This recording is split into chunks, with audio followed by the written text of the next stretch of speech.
This podcast is a member of the Place to Be Nation family. Visit us at placetobenation.com, the only place to be in your pop culture world. Mission IndiePossible. Go back to those gold sounds and keep my anthem to yourself, because it's nothing I don't like. Is it a crisis or a boring change when it's central, so essential? It has a nice ring when you laugh at the low-life opinions, and they're coming to the chorus now. I keep my address to yourself, 'cause we need secrets. We need secrets back right now. Welcome, everybody, to a semi-surprise edition of Mission IndiePossible. This is Steve Willie. We are going to be doing a little something special, something we've never done on Mission IndiePossible before, combining it with our other popular podcast, the PTBN Live Watch, and we will be live watching random matches from around the world. Japan, United States. Who knows? Who knows where this will take us? We have a couple ideas in mind, and we're just going to free flow, because that's the joy of a live watch, is that we never know where we're going to end up. We never really know what to expect when we put these matches on.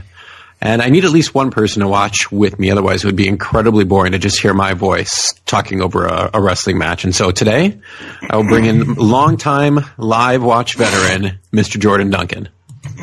Good morning and salutations. Yes, welcome to hashtag MatchStruck4. And like I said, we're going all over the world. Japan, the United States. And nowhere else. Yes. But we are going through Japan via Russia, as we are using a Russian website to watch this match. So our great Russian overlords will be yes. looking fondly upon us. Suddenly we are swayed to vote one way or the other, I believe. Right. I see these Japanese female wrestlers pop up on my screen, and all of a sudden I feel the urge to ride a horse with no shirt on. I always feel that urge, though. So, well, the first match we're going to look at was recommended to us by several people, actually, and it is from Sendai Girls. It is Io Shirai versus Meiko Satomura, and the reason I thought this would be a great match to watch today was because Io Shirai just had her last match in Japan before coming to WWE. And rumored that she'll go right to NXT, perhaps be in one of the faces of the Mae Young Classic too. Yep. And then within the last few days, I don't even know if you know this, they have announced that Meiko will be in the Mae Young Classic as well. Okay, I thought I heard that, but I wasn't sure. When I saw the names of who we're watching, I'm like, I swear I just read something about her, so that must be what I was thinking. And I have never seen Io. I've seen Meiko. Actually, I just saw her live at WrestleMania. I didn't even realize she was going to be there. She was at one of the things called Pancakes and Pile Drivers. It was like Pro Wrestling Revolver, and sounds delicious. They did literally have pancakes outside for you to have before. I think it started about 10:30 a.m. And she's been in Chikara for King of Trio. She was on a winning team, the Team Sendai Girls, a couple years ago. So I know I had seen her before. I feel like I just came up with a title for a pro wrestling guerrilla show: International House of Pile Drivers. I think. We'd have to change it to B, though. What would be a good International House of Bear Hugs? Yes, Bear Hugs and Body Slams. So we will put the videos embed them in our post for this podcast, so you can watch along with us. It might crash the website.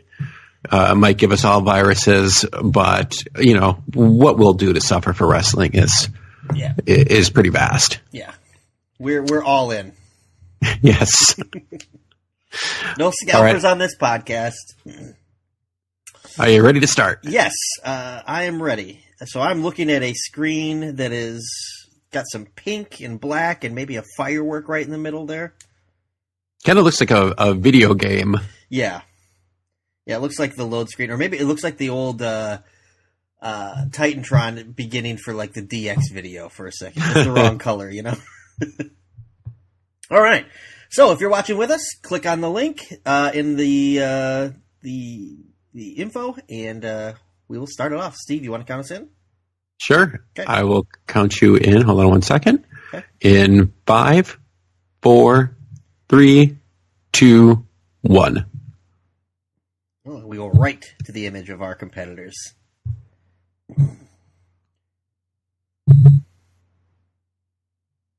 Io has beautiful purple hair. Yeah. Mako has her hair slicked back as per the usual. I do think the tuxedo-wearing announcer is a long-lost art. Well, yeah, especially a bright, was that like a purple or a blue? Bluish, I think, I would say. Now, I actually did a teeny tiny bit of research. I know that goes against everything we stand for here on a live watch. But I was wondering what titles they had on. And at this point, Shirai is the Wonder of Stardom champion, and Meiko Satomura is actually the Fight Club Pro champion, which is historically more of a men's title. We should probably not talk about that. That's the first rule.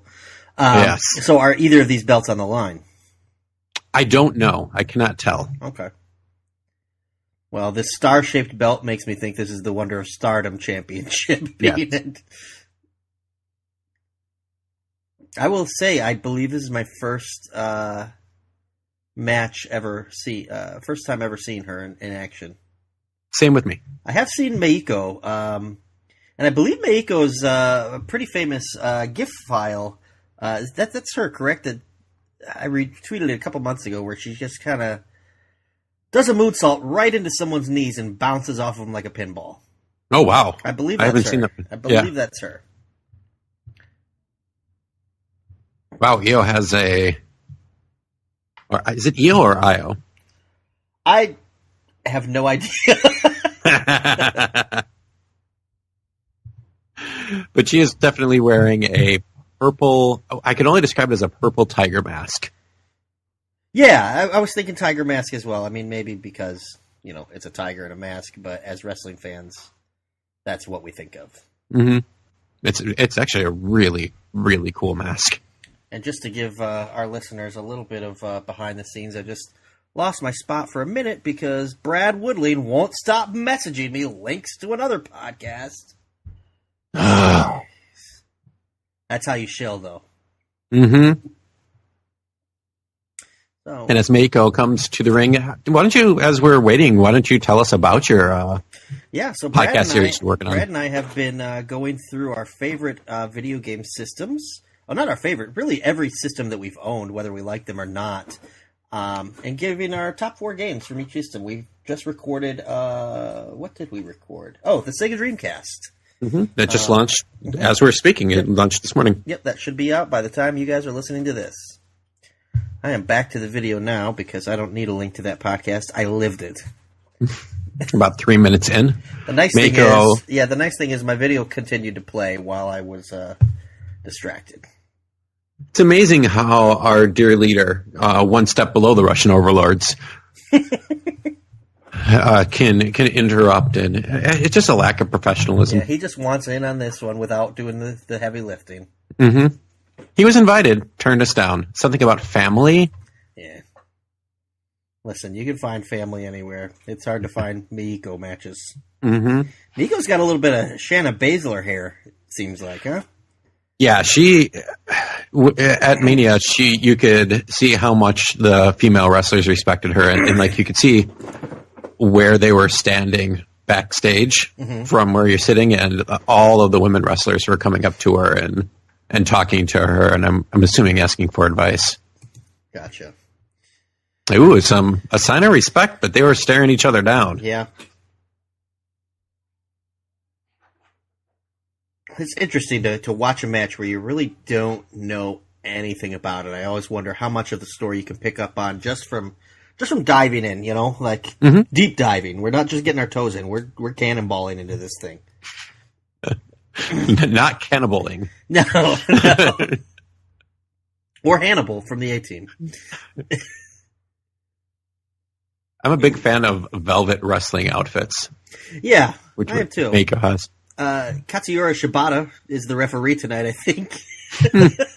Well, he's going to find something to do, unfortunately. Yeah, right. So when did this match take place? Do we have I see April 19th, but I don't know what year we're looking at. This year, 2018. This is a current match. Very recent. Okay.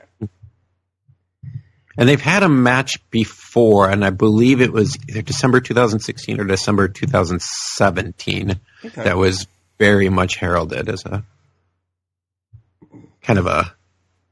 So on our WWE live watches, we always do most 90s, most this, most that. I don't know if it's culturally insensitive to say like most Japan, but the guy in the Toyota T-shirt in the front row might be my vote. Most Japan 2018. Yeah. A lot of chain wrestling to start. Yeah, a little chain wrestling going back and forth. I mean, I'm already picking up that Meiko's kind of the power of the two. Right, she's got the big kick pads on. Yeah. I guess that'll be our running debate: is it Io, Io, Yo? Well, Io's the mood. Well, and I know iOS is the operating system of an Apple phone. So. I think we should give a shout out to Trent Williams this morning. Yeah. He's going to like this match. Yeah. Yeah, I mean, I think he'll be a fan. I don't know where they'll fall on his final rankings, but we'll see. Randomly, there's a blonde woman in the crowd as well. Is that actually in the crowd? Yeah, she's up in the top left. You can't see her always, but she's near the Toyota guy. Okay. I saw one of the seconds as a tag team partner. Maybe it was Kenny Omega, actually. I'm not sure. Because it's blonde, curly hair. So this match is starting off very much on the mat. Lots of headlock exchanges, wrist locks, and a couple throws. Slow build to start, but, that's fine. Yeah, just back and forth. I mean, very similar to a... Yeah, it's the feeling out process. Yeah, more of a typical Japan style start. Mm-hmm. So I really do like the costumes in Joshi. There's more care taken into them. It's very creative. And I hope that she's able to carry that over into her WWE into her run in WWE, and with Asuka there. I mean, you can see that there's obviously a precedence for it, so I don't see why she wouldn't be able to. Yeah, even Kairi Sane to a lesser extent with her. With the ship's wheel and the outfits and things. Oh, sticking her knee right in the back of Meiko's. Fighting out of it. Very old school feel so far in terms of how this is being done. I think there's an older woman next to the Toyota guy who just threw back what looked like to be a very large beer. Yeah, I saw that as well. And I'm going right into a commercial here. Oh, really? Okay. It is for Limelight. I saw this one before it started. Not to be confused with LimeWire. Right. What it feels like when your e-commerce platform just works. Oh, so you must have an auto ad because I'm continuing to watch, and I never hit that commercial. Yeah. We're right back. Yep, and we're still we're on the mat. Miko's in control here. Yeah, Miko just tried a pinfall on mine here. Oh, yeah, you're about 10 seconds behind me. That's all right. Oh, I see the random blonde woman now. Yeah. She looks like Sally Jesse Raphael. Yeah, she does. Perhaps priming for a big comeback. Yep. In Sendai Girls. Yeah. I don't know. Has talk show host ever been a gimmick that we've seen in pro wrestling? I'm sure some capacity, right? Was it Isaiah Washington a little bit? Was that his name? And very last days of ECW. Yeah. ECW, that was replaced by a show called NXT. I don't know if you knew that. Yeah, you know what? I heard that was going to happen, but I was busy drafting Yuji Nagata to my fantasy wrestling. Okay, here we go. We're starting to speed things up. Some heavy kicks for Miko. A roll over into a knee for a pinfall attempt. And all of a sudden, the chain wrestling seems to be done with. We're fighting now. Ooh. I just saw EO or IO give a nice double knee to the gut. Yeah, I got to that point. Yep. Yep, I paused it until you said that. Now I think we're caught up with each other. Yeah. The fun parts of the live watch. Yeah, it's interesting how they basically spend the first close to 10 minutes we've watched already on the mat, and now they're just fighting. You know? Oh, Mako went for the second rope, and I just... Yeah, she got kicked right over that. Oh, I see the second blonde that you were talking about. Going for the dive, caught with an elbow. Mako hits hard. Oh, my goodness! She's laughing. Springboard double foot stomp. I don't know that I've seen that before. And that did not look safe. Io's not exactly a large woman. No, she's tiny. Ooh. 115, 120 pounds. Nice reverse kick just to the face. So Meiko's in the Mae Young Classic 2. Mm-hmm. And do we know if Io's in? I mean, we know she's coming over to the WWE. I mean, it might be a good time to debut her, perhaps? Yeah, I would assume so. Just float over into a crossface. Yep. It's interesting how they kind of just go a little wild for a second, go right back to the mat. Mm-hmm. I don't see that a whole lot. Sometimes I feel like people just get the mat stuff out of the way because they feel like that's what you have to do. Right, it's like a step and then you never see it again, yeah. Really, if you want to work a body part or wear the person down, it's a smart strategy. Right. Oh, my God. Gosh. Man. Io rolled out of the crossface and just kneed Mako right in the face. Yeah, she did. Almost like a V trigger without the running start, maybe? I don't... Yeah. And like by holding onto the wrist. Too. Yeah. That's like a big thing in short Japan arm, now. a short arm knee. The wrist control has been pretty big. Yeah. In Japan, where they will zoom in on it to show you. Miko's hurting from this one. Now putting a lot of pressure on the chest. Oh, God! Oh, Miko's up. Oh, catches her with a clothesline. Basically did the Vader bomb. Into knees, and then Mako came out with a clothesline. Oh, lucha style arm drag. Wow, right into a single crab, and she's going to an STF with it. Wow. Very quick. Yeah. Oh. I know Mako's been around for a long time. I'm not sure how old she is, but... And that STF is locked in there. Yeah, right across the nose. Yeah. Yeah, Meiko Satomura is 38 years old. Oh, wow. And I do remember reading before this that she is like the founder. And I can't remember who she did it with, so I'm going to look it up. I know it's a name that we know. Might have been one of the Michinoku Pro guys. Say Roger Morissette. Yes. We both know him. Jinsei Shinzaki. Oh, okay. Hakushi. Do you know she was in WCW for a hot minute? This lady that we're watching? Yeah. She was in... Had to be like 96, 97, huh? Yeah, the Women's Championship tournament. Wow, that's surprising. No, I've not familiar with the name. But then again, I wasn't really into it back then. I mean, all I could tell you is Medusa and Akira Hokuto. Yeah, which is pretty much all that were presented, yeah. And then that's pretty much when WWF brought back the women's division for a while after that. Yeah. 10-women tag. It was Medusa and then one other person. They would just keep switching who the other person was. And that was it. Yep. That was your women's division. Yep. And we finally broke that. STF gets broken. Just a hard slap to the face. And another one. Oh, Io, I don't think you're going to win this battle. Fighting from a down position on top Miko's of it. Like smiling. She's happy. God. She is. Oh, these are closed fists now. She's smiling the whole time. She enjoys it. Ducks the clothesline. That's a second. Oof. Second springboard that almost led to nothing. Meiko did one earlier and just got kicked in the face for her troubles. I think we're getting ready for some kind of dive. Here we go.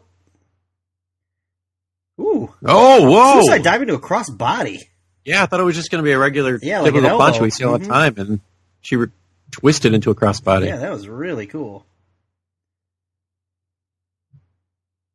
It always surprises me how accurate those dives are. Yeah. Like, you would think that they would be tripped up on the ropes way more often. Especially with their feet, you know? I mean, I don't... It's something we don't give credit to how good professional wrestlers are at what they do.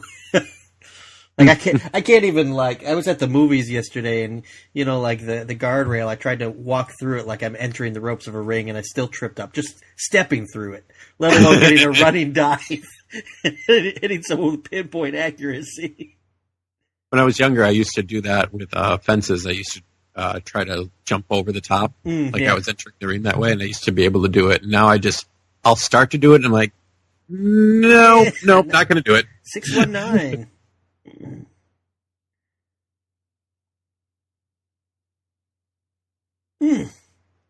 Heavy springboard drop kick. Yeah. These kicks in these knees look like they're just hitting with a lot of force. So do you have the volume on? Yes. How are the announcers? Are they very excited? No, not really. They're actually kind of muted. Oh, okay. Interesting. And we go to a sleeper hold. Oh, and there's some rage in Meiko's eyes. I think she's had enough. Uh-oh. Oh, look like she's going for a back suplex.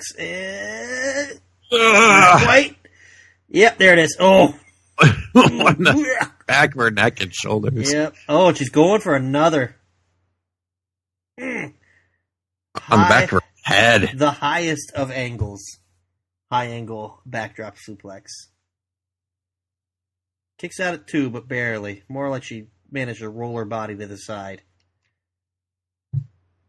Oof. Right into a DDT. Oh! Like round off into a shin to the back of the head. Like a cartwheel shin. Oh. And I think Io's dead. I think she's dead, Steve.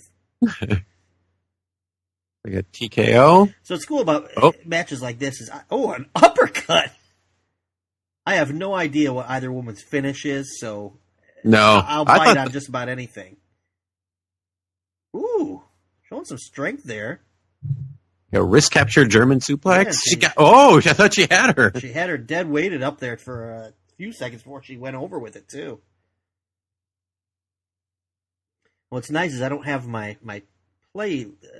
I don't know how far we are into the match in terms of the video, so I don't know how much longer is left. So I'm starting to think any of these could be the finish. Right. And I don't want to click and bring it up and know, we got 20 minutes to go or something. And one note I made before, Io was supposed to be signed last year to WWE, but she had some neck and maybe even heart issues. So clearly those have healed up if they signed her. That's interesting. She kicked out by bridging there, Meiko. Oh, I watched earlier this year. I was like the All Japan Women. Oh, moonsault missed. And this was like early 80s All Japan Women, and it was like the glory days. Incredibly exciting, like Lioness Asuka, and that was how they kicked out all the time. Was like kind of bridging and sliding out. Interesting. That's a lot of bridging. Yeah, because the men wouldn't do that, but it must have been. But man, the heat on those matches were incredible. Dump Matsumoto and Toyota's getting excited. Meiko's revving up her engine, so to speak. Do you see the drink in the older woman? Oh yeah, she's going to town. She's going to town. And it doesn't look like someone who would be going to town. No. Probably in her 50s. Well, you can see like the flushness on her face already, so they're having effect. What's funny is she's drinking out of a glass, like in an arena show. Yeah. You know? we're discussing this because both ladies are down and hurting right now. Both struggling to get up. Shibata's not doing much here as a ref to make sure they do. All right, Mako's up first, and we're going to the elbows. There's a whole slew of grandmas in the first row. Now, what do you think about this as kind of a Japanese trope where almost every match kind of has to go to the elbow versus elbow spot? Right. Or forearm versus forearm. I don't know how I feel about it. Oh, there's another uppercut. Oh, spinning kick right to the mouth. You know, I've been saying Meiko's smiling. I think she just shows her teeth a lot. Yeah. But they're very, very white, though. She takes good care of her teeth. Oh, just murdering her with kicks in the head, and Heo just rolls to the outside dead. Nice kick right to the side of the head. Oh, they're spraying her with the cold spray out there. Or possibly bug spray. Maybe there's a lot of mosquitoes. Yes. We need more cold spray in American wrestling. Yeah. So, are Io's legs taped? Is that part of her gear? It almost looked like one of her legs would have been wrapped up. I was wondering if she was just wearing like tights or pantyhose. I know a lot of the women doing that now. They kind of stay in their outfit. Yeah. But it almost looked like there was some tape on her left leg. Yep. Yeah, when they did a close-up earlier. Oh. They're right in the crowd. Poor grandma. Oh! I think they're getting some of the seconds to help out a little bit, but she was sitting on some people's lap as she's getting kicked. Kicked and falling into the lap. Oh, that's... Oh, it's kind of like a Dalton Castle type. Yeah. Move. Throw her in the ring and spin around and give her a kick. Yeah. Kick didn't look like it had a lot of force to it, but... Mm-mm. I'm digging those track pants with all the stars on them, though. That second's wearing. Uh-oh. Uh-oh. Whoa! Nice moonsault. She almost caught her with the knee. Moonsault from the top to the floor. Yep. By you. It looks like someone's recently watched There's Something About Mary with the hairdo right there. That was her partner, Meiko's partner in Chikara. It's kind of like a wild and crazy. Yeah, she almost kind of looks like she's going for like a bull Nakano or Nakano. Or Scott would say. One of the other tropes that I don't like in Japan a lot is the 19 count. Yeah. It seems like there's a few on every single show. Yeah, John Pollock and Wei Ting were talking about that on one of their reviews, how in Japan it actually kind of works as a near fall sometimes. But if you try that in WWE, nobody ever really gets invested in the 9 count, you know? Yeah. But it is overdone, I would say that. Palm strikes. Yeah, right into it. Oh, kind of like a Angel's Wings from Christopher Daniels. I thought she was going to drop her in a pile driver and murder her. Oh, she tried stepping over her again and didn't get away with it this time. She stepped right over her to do that moonsault, and this time, Meiko with a Pele kick. Oh, she's trying to finish. Nope. Io reverses. Oh, she just got that cinched in. Dragon sleeper and lifting her up. Tombstone? Wow. Oh, dragon sleeper into her. Oh, so mean. I know. Oh, and another kick. Kind of blocked the moonsault, then gave her a Pele when she was on the top rope. Yeah. I think that's her move. She's tried that. That's the third time she's attempted this move. First time she's hit it. Let's see if that does it. Like a Death Valley. Yeah, but she kicks out. I would say first match watching, I'm guessing that's her move. Because they built to it that's her third attempt. First hit. Oh! Oh no, he went to a commercial for me. Oh! So this guy in the mullet, I hate him. So, as we come back, she went for what looked like a shining wizard, then turned it into like a top of the head, full leg extension kick. I'm going to pause where I'm at until you get back there so you can watch it for yourself. I'm going to have to find this commercial, and send it to everyone because We can live watch that next. yeah. Oh, geez. Okay, now I just saw it. Yep. And she Like covers stepped off her leg and kicked her with an axe kick right in the right on head. the skull. And she's covering her, but the ref isn't counting. The bell just rang. Oh, we must have time limit. Time limit? Yep, 20-minute draw. Wow. And she would have had the pin there. I think so. Because Io is out cold. I think so, yeah.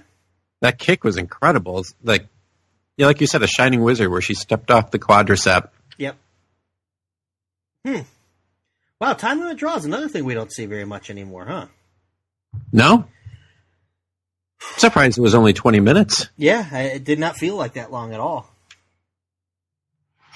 So overall, any impressions? I thought it was excellent. Yeah, I thought it was amazing. I'm excited about both women moving forward. Now, a lot of times when somebody gets signed to WWE, I have mixed feelings. You know, like a Keith Lee, my personal opinion is I would rather he stay in the Indies because I think I see him more there.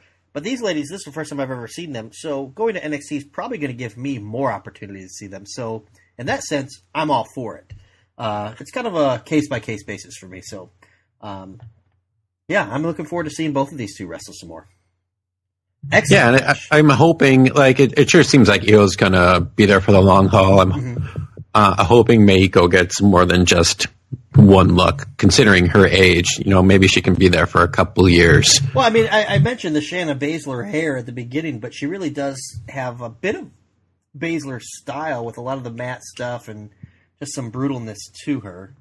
I don't want to say that that's who she should be facing right off the bat, but you know, you don't see a lot of women who are just like not like Nia Jax where they're way bigger than the other women, but just same size for the most part, but I'm just stronger and more powerful than you. That's kind of a rare character.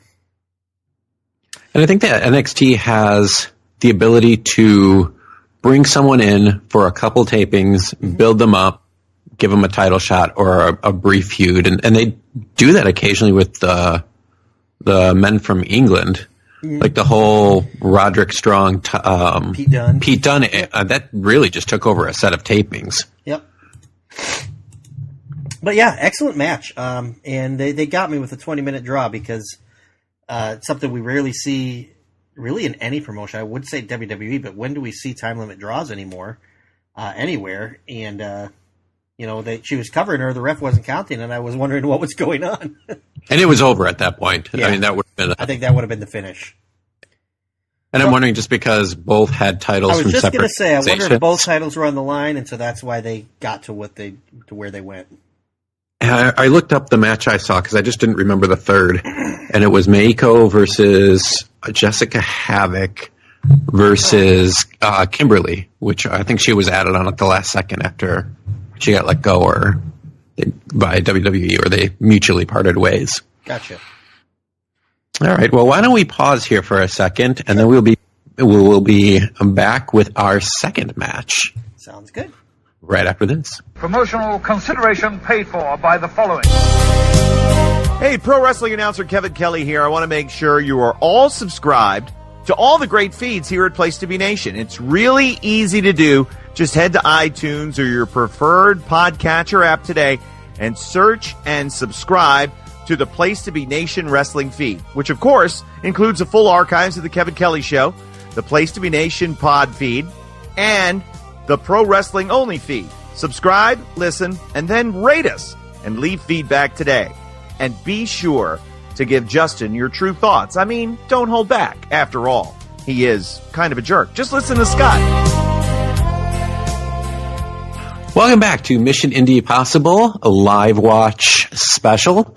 Steve Willie, along with Jordan Duncan. We just got done watching a match from Sendai Girls in Japan, and now we're going to switch right over to WWE Network in the Hidden Gems section. And Jordan, you found this one, so I'm going to let you talk about it. So here's my thing. I think we've discussed before that it's not hard to find good wrestling in 2018. Even in WWE, as much as I criticize their booking and their decisions, the match quality is always there.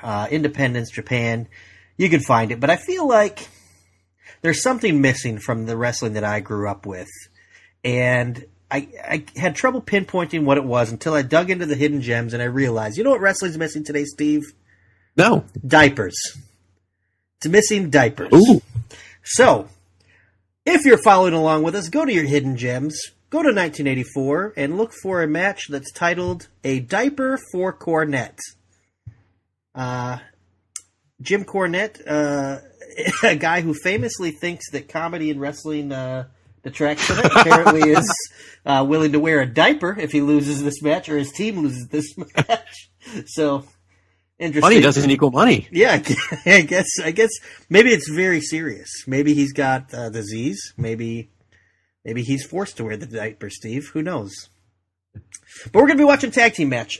Cowboy Bill Watts and Stagger Lee are taking on the Midnights, and I assume that if the Cowboy and Stagger Lee win, Jim Cornette's wearing a diaper, and I'm excited to find out. I will get to the beginning of this. We got the. I'm so excited. I might be wearing a diaper myself at this point. Now, I'm not going to say the name of the organization because I don't think they want to be associated with a wrestling podcast. But my wife works for a major company that makes diapers, and I'm wondering if there's a branding opportunity there that. Yeah, I mean, maybe produce diapers for wrestling, and then have the big logo on it, and parents will see them and they're like, that holds up pretty well on the Jim Cornette, and so I want to have that for my baby. I mean, I feel like diapers is kind of a missed opportunity in the wrestling business because you hear so many scatological stories of backstage and things like that. You'd think that perhaps diapers may have prevented so many problems over the years. Oh, just a deterrent to Randy Orton alone. Yeah, and Andre the Giant, Bad News Brown may not be so angry if Andre had been properly diapered. All right. Well, I got past the WWE Network ad for Tap Out, now available at JCPenney. Does anyone shop at JCPenney anymore? I only buy my diapers from there. Oh. So I am on. It looks like it goes straight into the match. Yep, we go right into the ring. No entrances, nothing. Who needs that stuff? All right. Are you set to go? I am good to go. All right. We'll count you back in 3, 2, 1. And this is in Mid-South, and my dear God. That crowd is nuts. Yeah. And we haven't even started. So this has a runtime of about 17 minutes, but who knows how long the match is, because if Cowboy wins, we're going to have to watch a diaper get put on. Says this event was originally recorded without television announcer commentary, and I don't think they need it. Bill Watts starting with some punches. Yep. Some nice right hands. So that's definitely Bobby Eaton. Is that Randy Rose? It's got to be. Because Condrey was... Is Stagger Lee the Junkyard Dog? Stagger Lee has orange and green clown pants? But his mannerisms, that's the Junkyard Dog, isn't it? I think it might be. So if you like hard right hands, the first minute of this match is yours. We've got blood already. We've got blood a minute in, and all we've had is 8 right hand punches.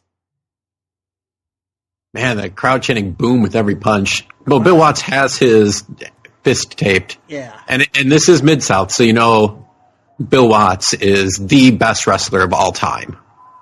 Yeah. Ooh, punches him right off the top rope. Crowd is jumping up and down.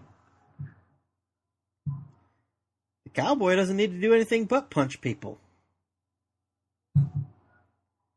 Yeah, Stagger Lee is indeed Junkyard Dog. Yeah, we discussed that before, who Stagger Lee was. I thought perhaps Stagger Lee Marshall. Fan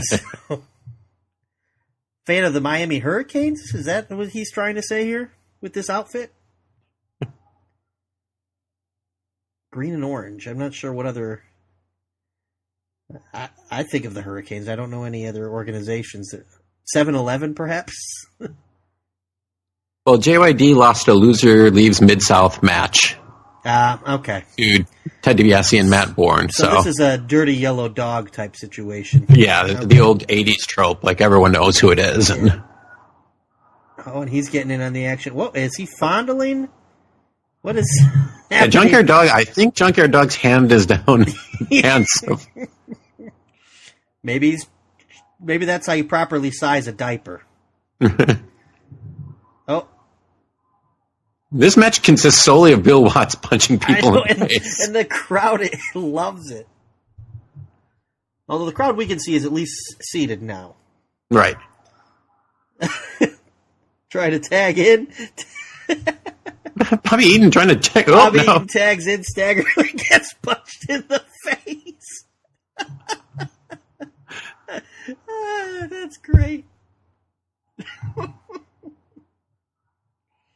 So Bobby Eaton, covered in blood, unaware of what he's doing, tried to tag out, tagged staggerly, got out under the ring apron, and got punched for his troubles. Okay, I think Cowboy just took off some knucks. He saw something on his hand. He had his hand taped. Okay, yeah. Now it's not taped. His hand is filled with blood. Yeah, Staggerly helped him take something off his hand there. This is Condrey. I just couldn't tell because we were just seeing the back of his hair. Yeah. Man, look at these guys standing up in those hats. Look at that mullet and the white shirt. That is Mid-South. The Ford tank top tucked in. Yep. With the trucker hat. Yep. Bobby is not so beautiful right now. Camera work leaves a little to be desired here. We just see Bobby Eaton's butt right now and nothing else. In the crowd. In the crowd, yes. Staggerly must have been tagged in. Oh, yeah, that's a Junkyard Dog. That's for sure. Yeah. Midnight Express have not got one move in yet. No. They're just bumping. Bleeding, bumping. And I don't actually... Oh, there's Jim Cornette. Yeah. Yeah, I spotted him in the powder blue at the very beginning. I do like Bill Watts selling his fist over and over again, which I guess after you punched 30 times, your fist is going to be sore. The stagger is... an eye poke. Bobby Eaton's acting like he doesn't even know where he is. He's just, no pun intended, but staggering all over the place. Hey, he hasn't made the tag out yet either. I mean, Condrey's taking some beatings, but not because he was tagged in. This has been all Bobby so far. So Bill Watts is brilliant. Would you say the style here is slightly different from our first match? Yes. What if I told you... Oh my God, he still can't get a move in. Hey, first offensive move. A jumping knee. What if I told you this match actually has the same finish as the last match that we saw? Where Stagger Lee hits the Shining Wizard into the extended top head kick on Dennis Condrey. I looked that up as in between the break. It was called Scorpio Rising, that move. Very cool move. Oh, Cornette's in there. Cornette's getting some tennis racket shots. He's got more offense than his team has at this point. And the reason I said Bill Watts is so brilliant, he books himself to be a megastar. Yep. All he's done is punches. And then he's taken one half bump. And now he's, quote, selling. Yeah, just laying on the ground. Resting up from all those punches he threw. Yeah. Just taking kicks to the back as he's laying. And I would say he's probably the better worker of the two people on his team. Yes. In terms of match quality. I mean, worker is a broad term. I mean, Junkyard Dog, for all the criticism we give him, was quite the star. And it looks like he was being choked. Okay, I thought he was... Couldn't quite tell if Condrey was in pain or what was happening there. Midnight's in full control at this point. One of my favorite wrestling tropes is when the first 8 minutes of a tag team match and they're just all going at each other with no rules, and then all of a sudden 10 minutes in, the ref's like, okay, 1 in, 1 out. Yeah. All right. All of a sudden. Break it up. Or I think this is in the TakeOver match. It was a 3-way tag with Authors of Pain and Undisputed Era and Roddy and Pete Dunne. And the whole match, all teams are in, and all of a sudden, one of the Authors of Pain just steps out and then tags back in immediately. Oh, trucker hat giving Cornette middle finger.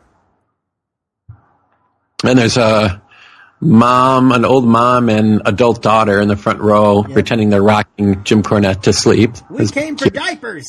We like to see grown man in diapers.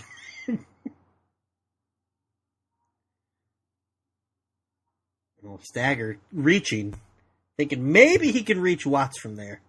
Yeah, I mean, Watts is, again, great. He's just been sitting on the mat, laying on the mat or sitting on the mat without moving pretty much. Now he's trying to stand up with the help of Dennis Condrey. Uh-oh. Bobby Eaton back in. Clubbing blow. Oh. Butt throat bump. Shot. Yeah, throat shot puts Watts to the floor. Lots of choking. Can we just rewind and watch the first 5 minutes again? Yeah, this is really slow down. We're just kind of working a chin lock and a... So you always have to wonder, like, obviously there's a feud here, but why diapers? Like, what? I guess because Cornette's a baby. I mean, makes sense, but is Cornette not wearing glasses? No, he's not.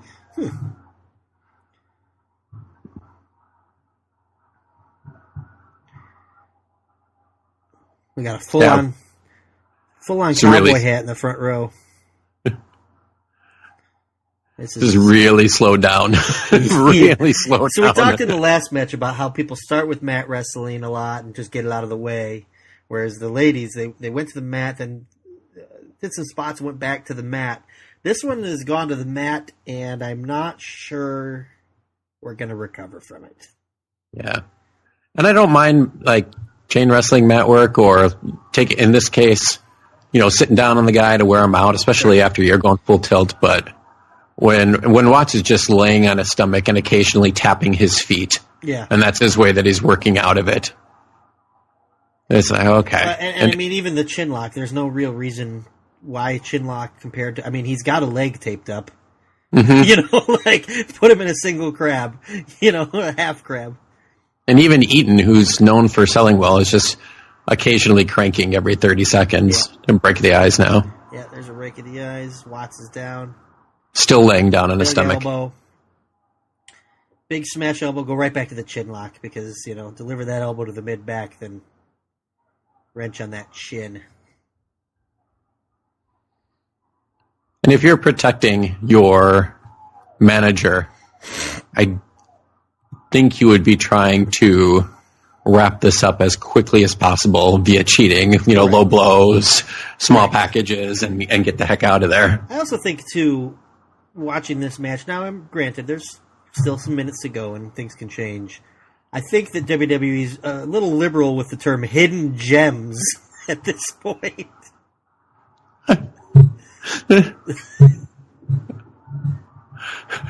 I texted my wife as we were watching this, since there was a 2-minute long chin lock,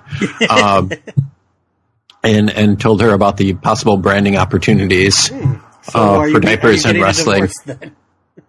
I just got a text back that said, "Oh God," with an exclamation point. I feel like that's a podcast that could be done. We're just bringing all us married guys, and we just tell stories about how we explain to our wives what we are actually doing with podcasting. As it relates to pro wrestling. I've tried to get my wife back into watching wrestling just occasionally, and it hasn't happened. So I am totally 100% convinced. Hot tag to Stagger Lee. But the referee didn't see it. And Cornette chooses to go to the stomach with the tennis racket. And the ref saw it, didn't do anything about it. Now actually letting Stagger Lee come in without the tag, even though he was just chastising him. I think he's going to get disqualified. Double noggin knocker. Move we don't see very often anymore. World's worst power slam. Yep, the thump. Is that Braun Strowman under that mask?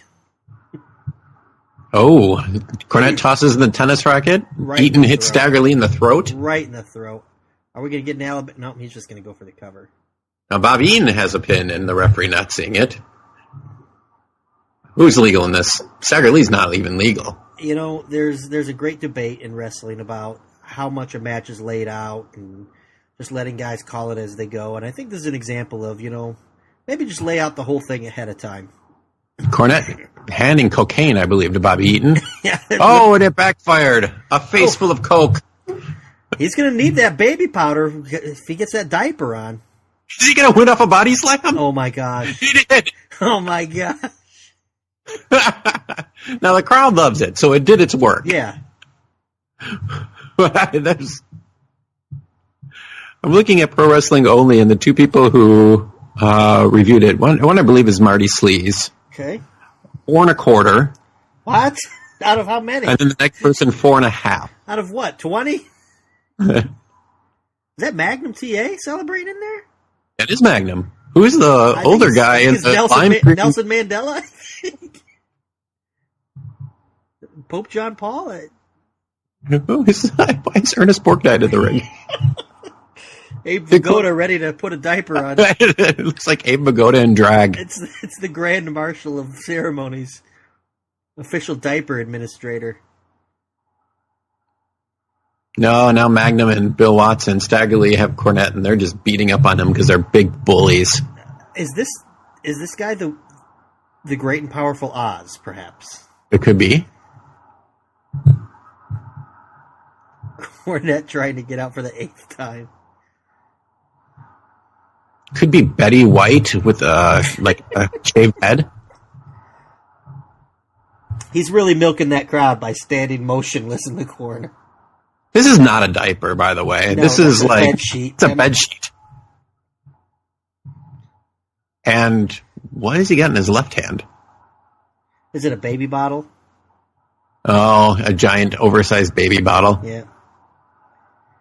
Now, if they did this today on Raw, I feel like it would be done better because they would have put the money in to produce a giant changing table up on the stage.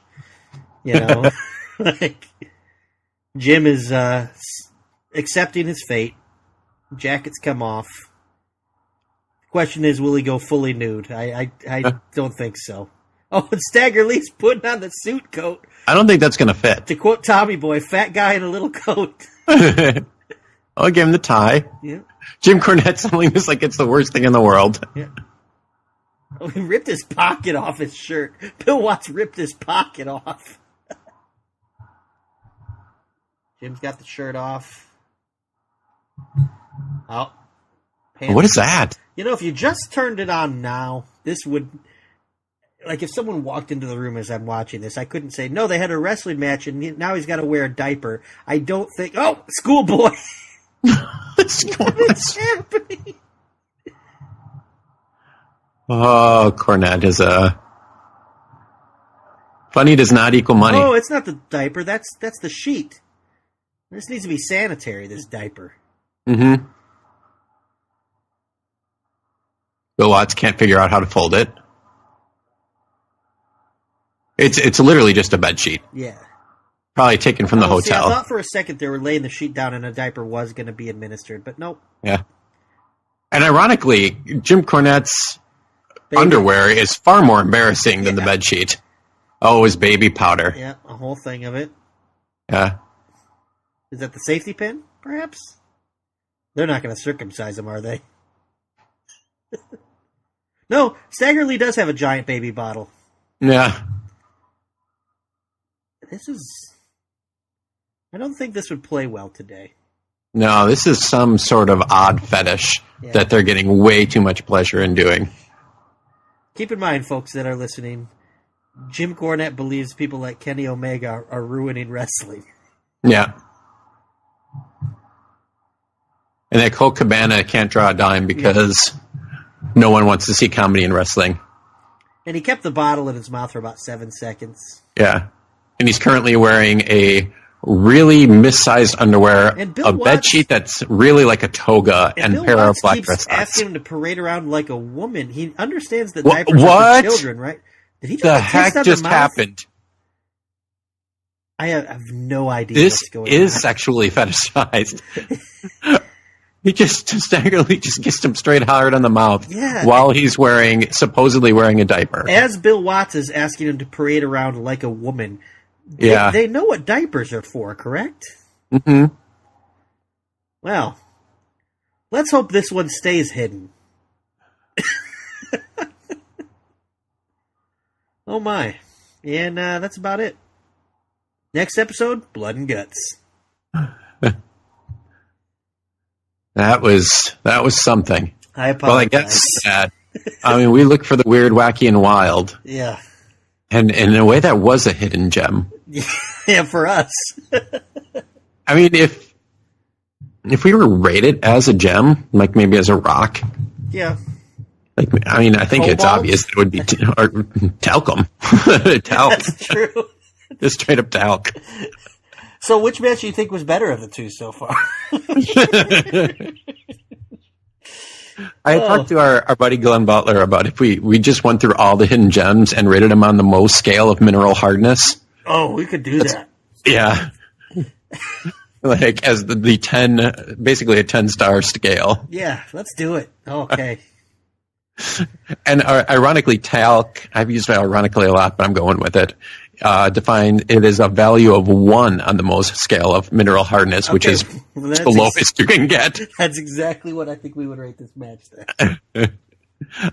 For people who are going, I have a feeling we're going to get some pushback on this, but man, it was a great first 5 minutes. Yep. And then it ended. We'll just say that's what happened. But if you like masked men kissing other men in bed sheets, there's probably other things you could watch. That are supposed to represent diapers. Yeah, there's probably other things you could watch. But this is not where we're ending today, Steve. We're not going to end on a low note, I hope. No, we're going to end, well, a little bit on a high, a little bit on a sad. Yep. The week that we're taping this, we lost one of the greatest big men of all time, Vader. Mm-hmm. And we wanted to do our own little hidden gem, and instead of doing maybe New Japan or WCW, and we can mostly forget about his WWE run, we are going to take a look at Vader versus Tamura in UWFI, which is kind of like a shoot type promotion. Are you loading yours up right now, or okay? It will just take me a second here. This is you can find this on YouTube. Yes, and we're going to give the listeners a minute to look that up. Just search Vader Tamura. It's from 1994. You should be able to find it. And while you do that, we're going to give us a second break. So listen to some ads. And when we come back, let's watch some Vader.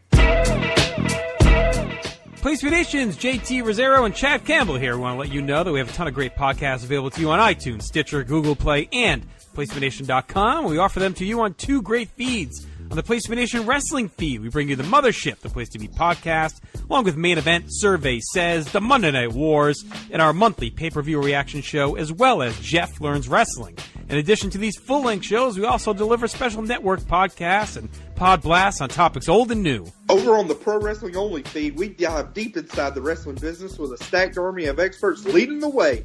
The feed features potpourri shows such as This Week in Wrestling, Greetings from Allentown, Match of the Week podcast, and the Military Industrial Suplex.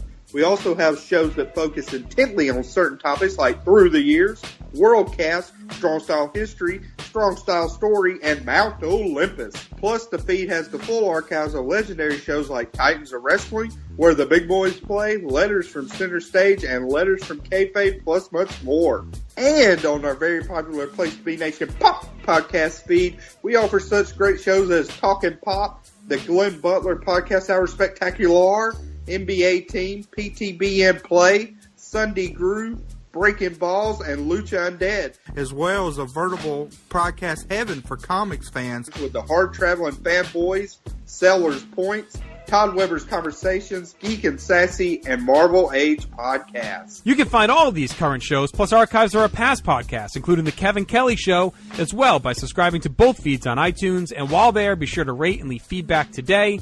All these shows, plus others, available at PlayStation.com, where we cover pro wrestling, sports, movies, comics, plus in-depth stretch projects, and more. Be sure to support our site by using PlayStation.com/Amazon when doing your online shopping, and download our free PTB Vintage Vault Refresh ebooks via the links on our site.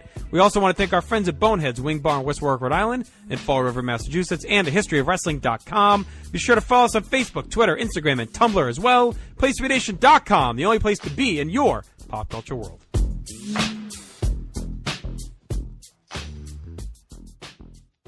We are back, and as we said, going into the break, Mission IndiePossible live watch party. I'm here with Jordan Duncan. This is Steve Willie, and we wanted to watch a little Vader. One of my favorites. I'm pretty sure, from talking over the years, that you've been a big fan of Vader as well. Yeah, we met through a old LiveJournal blog. Actually, it was Scott Keith's, and then we kind of broke off and did our own thing. And if you remember, we did like a best big man wrestling tournament. Where that's right. And I don't know that Vader won it.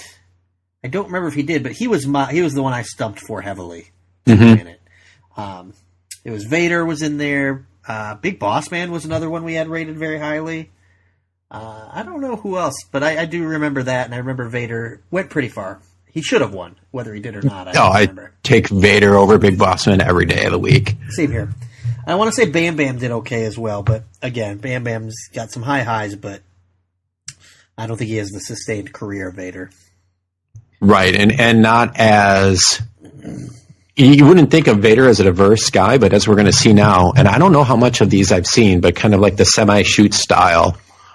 I want to say I've seen this match when I first got into tape trading, but I couldn't tell you anything about it at this point. This is years ago. I mean, the match itself is 25 years old almost, and I probably watched it 15 years ago. So right. And Vader known for his New Japan stuff as well, but I know we've been talking on that on the main event, cheap plug. Yep. I've been on, I think 14 of the last 15 episodes doing TNA reviews and New Japan classic match reviews. Basically the same thing, yeah. Yeah, and his Vader's All Japan stuff is amazing. Mm-hmm. Like the stuff with Misawa and... Yeah, which is especially cool because that was after his WWF kind of failure.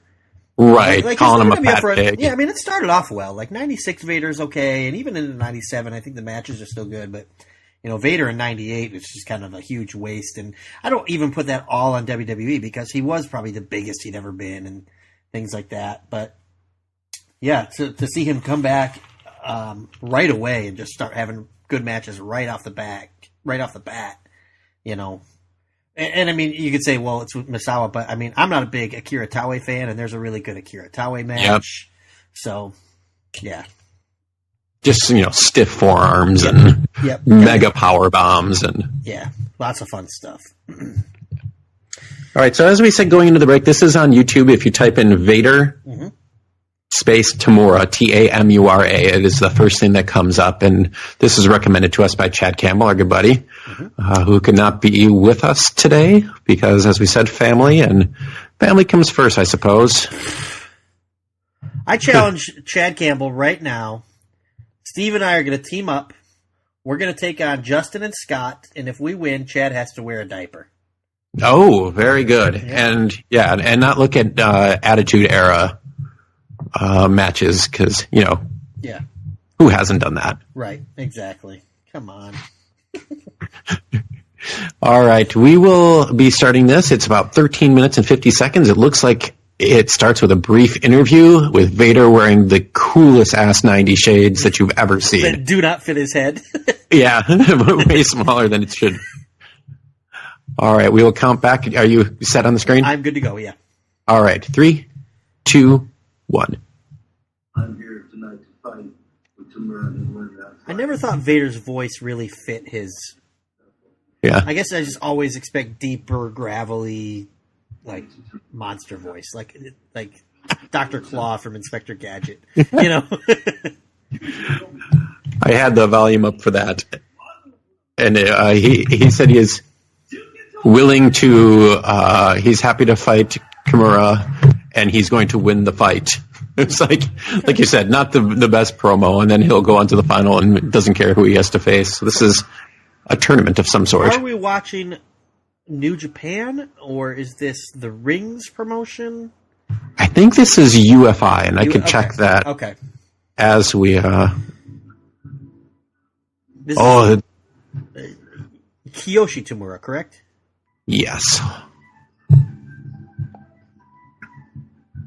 If you go to IVP Videos, which is a guy who I've bought stuff from over the years, he has specials on the Vader Blu-rays, and one of them is a UWFI, and it's $3 for a Blu-ray. Can't beat that. Nope. I'm watching without volume, but I did hear your volume, and Tamura's got some theme music right out of the Super Nintendo, it sounded like. Yeah, this is it's like the possibility of June 10th, 1994. Yeah, so it's interesting. So, I mean, he's had his WCW run, but he was in WCW still at this point, because he was there till 95, correct? Mm-hmm. I know he fought Hogan a few times, so... This is 93 to 95. It looks like he was in UWFI. Okay.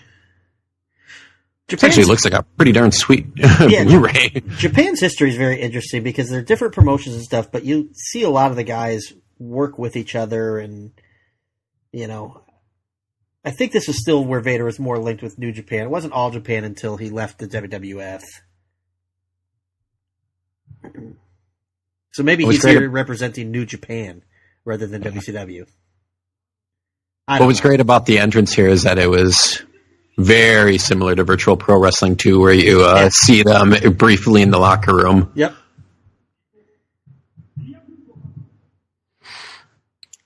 Be interesting to see. I've never seen UWFI before, and I wonder if it is like a work shoot, because I think we're going to see some heavy leg kicks from Tamura. That's my guess.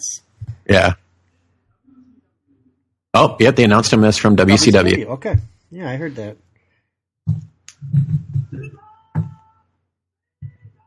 Holy cow. I barely have my volume on, and I'm sure everyone heard that. Vader's elbow is pretty heavily taped. Now, I noticed nobody seconded Vader, so if he loses, who has to put on the diaper? Oh. I'm just not sure. Like, Tamura's got 2 or 3 guys that could be clad in diapers by the time this is over. Yeah, taped up elbow. Tamura does not look intimidated. No, he's got a taped up knee. Because I would be intimidated. Oh, he slapped him right in the face. Whoa, Vader was trying to shake his hand. That did not make Big Vader happy. No. Oh, the mask is off. Yep.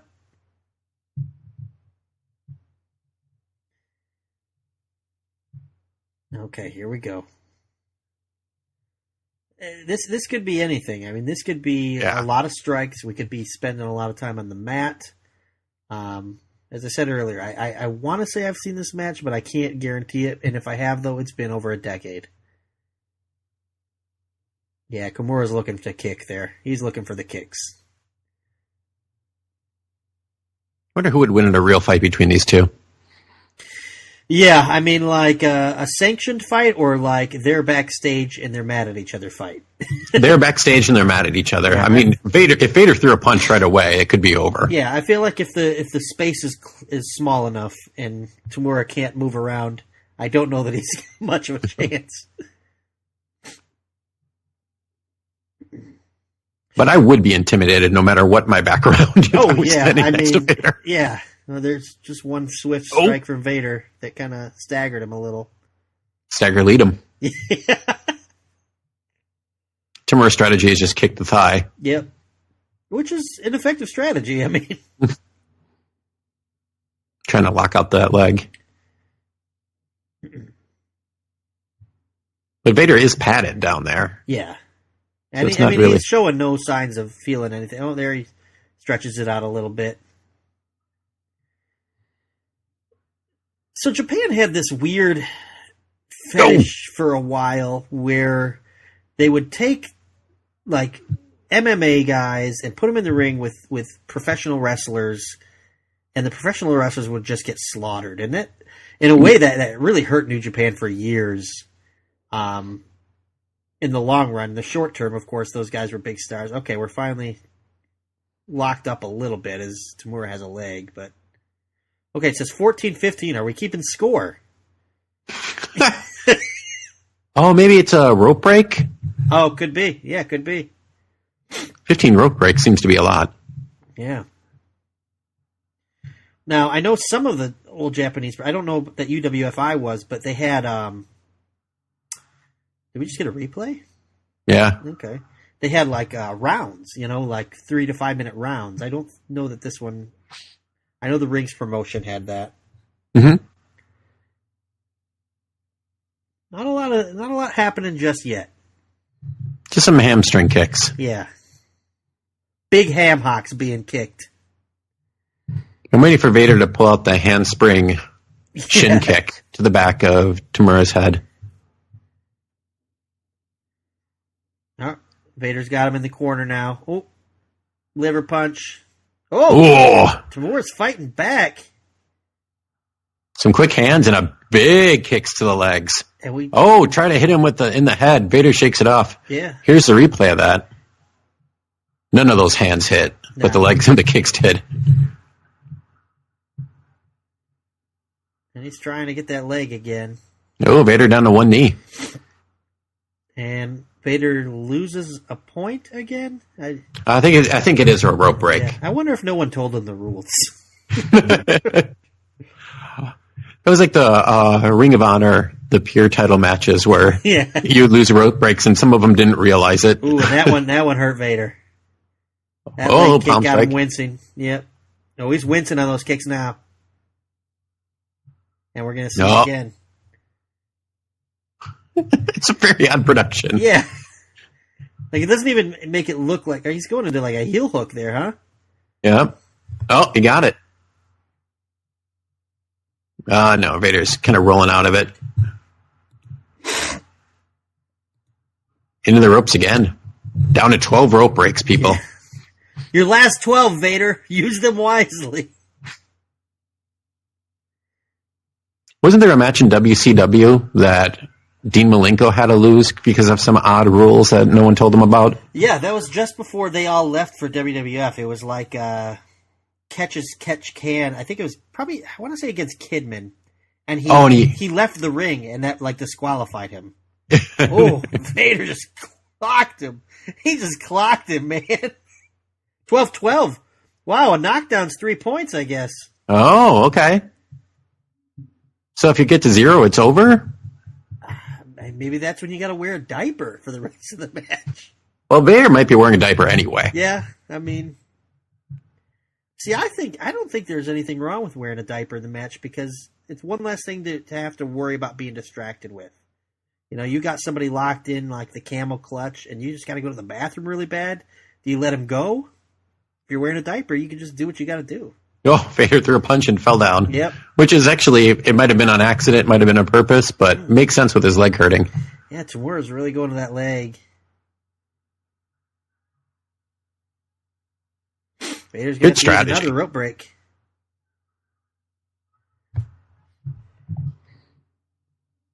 Vader down to 11. Mm-hmm. If he just hits a couple more punches, though, he's going to have a commanding lead.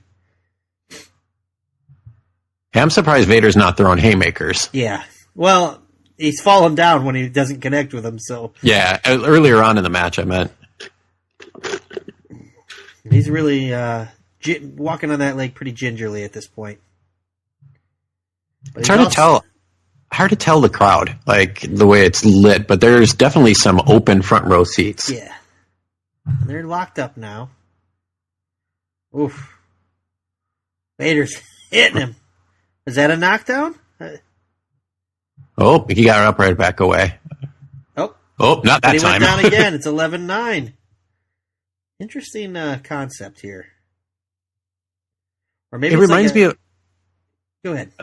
It reminds me of something like the 70s, like, like an Inoki against Andre the Giant, where it's kind of a mismatch. So they have weird rules and... Ooh. Oh, now... Ooh. Okay. I don't know. This is a match that does a good job of blurring the lines of reality and scripted. Yeah. Vader just appeared to be like very upset and just swung as hard as he could there. Vader's a little blown up now. Oh yeah. Oh, His he's mouth's going open. he's going for a slam. Oh. Does that count as a knockdown? We'll find out shortly. Yeah, it did. It's 11-3. It's kind of like the world's strongest slam without falling on top of him. Vader with a commanding lead now. It's 11-3. Just needs one more knockout. I'm just wondering if, old death matches in Japan. Oh, he's going for it again. Oh, that should do it, right? I mean, whoa! Uh-oh. Oh, he's backed up. Powerbomb him. Yes. Now you're dead. Yeah. That will do it. He lost his last 3 points, and he's done. Yep. It's kind of like Hearts in Zelda. He's out. Yep, winner. Okay. I was hoping he'd finish him off with a power bomb. 7 minutes, 14 seconds, TKO. Very interesting concept. It would definitely not work today. No, I mean, basically, if you hit a move, you'd have to start with 100 points. I mean, and it would expose. Yeah. Oh, they're trying to interview Vader. But where it was good is like, I mean, when he started throwing those shots, it looked like he was really throwing those. And maybe he was. I don't know. I mean, we had a history of being pretty stiff on those forearms. The ring announcer was immediately trying to interview Vader. He's checking on Tamura. He's clapping for him. Some sweet Jordan Lowe's that one of the seconds was wearing. Vader's looking for that handshake now. Oh, and there he got it. He got it. Which is nice after Tamura disrespected him. Yeah. So they play it off like almost like a UFC fight just ended, you know? Mm-hmm. That's usually how it works in UFC. You smack each other around and then you're best buds. So Tamura is the CM Punk of this match. They have in WXW, the German promotion, they have a event called Ambition, which is like a one-night tournament, and it is... Sounds ambitious. Yeah, it does. It is very similar to this style in that it's like a work shoot. The matches are under 10 minutes. It's knockout or submission only, and it's completely a different style than... Yeah. They'll do wrestling moves. But yeah, it was very odd. So I mean, this is interesting, but I could see why you'd go more with the wrestling we're accustomed to. Mm-hmm. I mean, this one just started. The drama just started, and that was it. You know, like that was the end. Right when it started to get interesting is when it ended. Yeah. Yeah, WXW Ambition 9, which was from March 10th, 2018. I would recommend checking out that show. It's just kind of interesting. I remember it being only 2 hours long, so it's a quick watch. And there were Matt Riddle was in it, Timothy Thatcher was in it, Walter was in it. There's David Starr, Mike Bailey. So kind of a who's who of indie wrestling. I let YouTube keep playing, and the related video that came up is a tag with Gary Albright and Yamazaki taking on Vader and Big John Tenta. Oh, wow. That is a lot of beef. A lot of beef. If you don't know Gary Albright, he was like he had a look of Steve Williams. Yeah. But also like Kenny Powers from Eastbound and Down. So. Like a wrestler. Oh, I see this too. Kind of a wrestler from Nebraska. Yep. He's like a step down from Steve Williams, I'd say. Yeah, he passed away quite some time ago, which is why you don't hear him talked about it. He was in All Japan for a stretch. Stampede. Yep. Suplex guy, you know. But anyways, yeah, so that was an interesting match. I do think Chad made a good choice with that recommendation. We've watched 3 very different things today. And that's, and we've talked about this so many times before on live watches. That's my favorite thing to do. It's just, I'm not a big fan anymore of just sitting down and watching complete cards. Sure. I'm more like, hey, let's watch a couple matches of this, move over to a couple matches of this, and it's so much fun, and it's obviously more fun to do it, with friends in a way like this.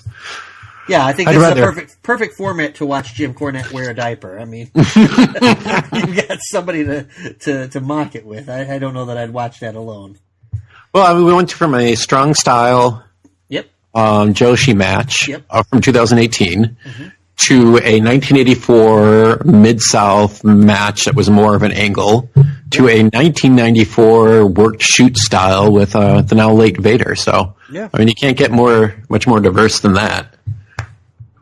I think match of the show, in mine, and easily Meiko Satomura versus Io Shirai. Yeah, 100%. I mean, they blew me away. That was great stuff. Yeah, and you can totally understand why both of them are getting looks from WWE. Any who was your favorite performer? I think I liked Meiko. Yeah, that was who I was going to pick too. Like I thought, I was expecting to like Io the most. And Meiko was great with her kind of unique strikes and really stiff submissions. Yep.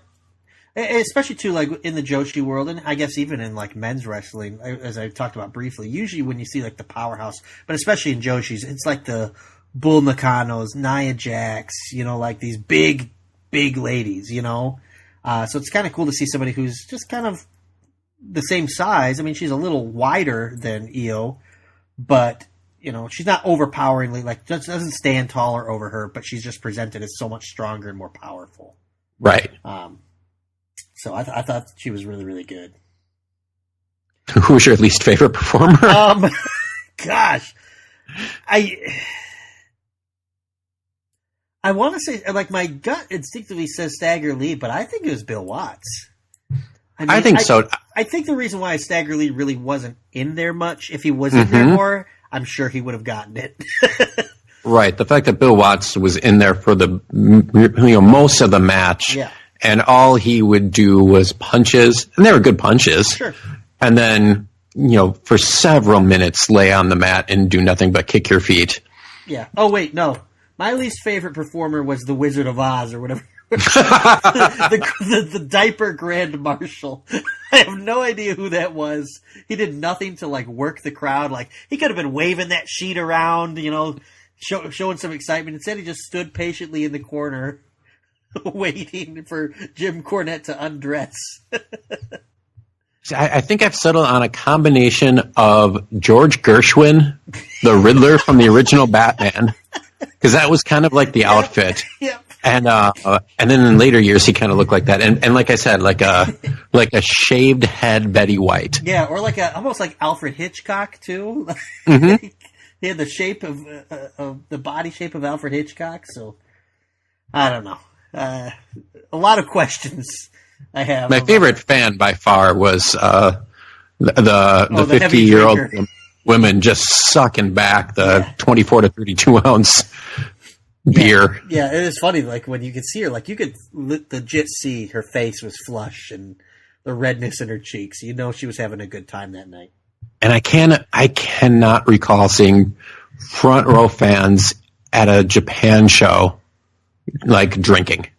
No, yeah, neither can I. Huh.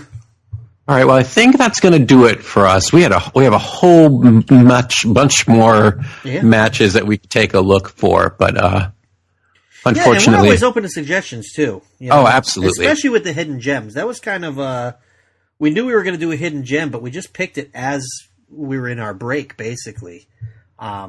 So we are more than open to you guys who've gone through it. Saving us some despair, unless you like listening to us watch those things. But yeah, if there's something you think would be fun to hear people talk about and watch with us, let us know. Yep, you can hit us up on, I'm going to forget the name of the Twitter account now. Is it place number 2B Nation? I believe so. Yep, you can hit us up. For those who hang out in the Facebook chats, you can hit us up there. Yep. Hey, also we set up a PTBN main event Facebook page. It's already starting to get close to 100 people in just a couple weeks, and we'll put some of our matches in there. You could also privately message Steve and myself, and we can give you our Pokemon Go friend code. Oh, absolutely. You trade us Pokemon, we'll watch your matches. I think that's fair. Shinies and legendaries, looked for. Region exclusive, so there's anyone from Australia or Europe that's listening. Stacy, are you out there? Yeah. Callum. Yep. Our guy Callum. We need Mr. Mimes and Kangaskhan's, please. All right. Well, for Jordan Duncan, I'm Steve Willie. Thank you so much for watching with us. Send in your requests. Send in your love. Send us your Pokemon. We gotta catch them all. Please don't send diapers.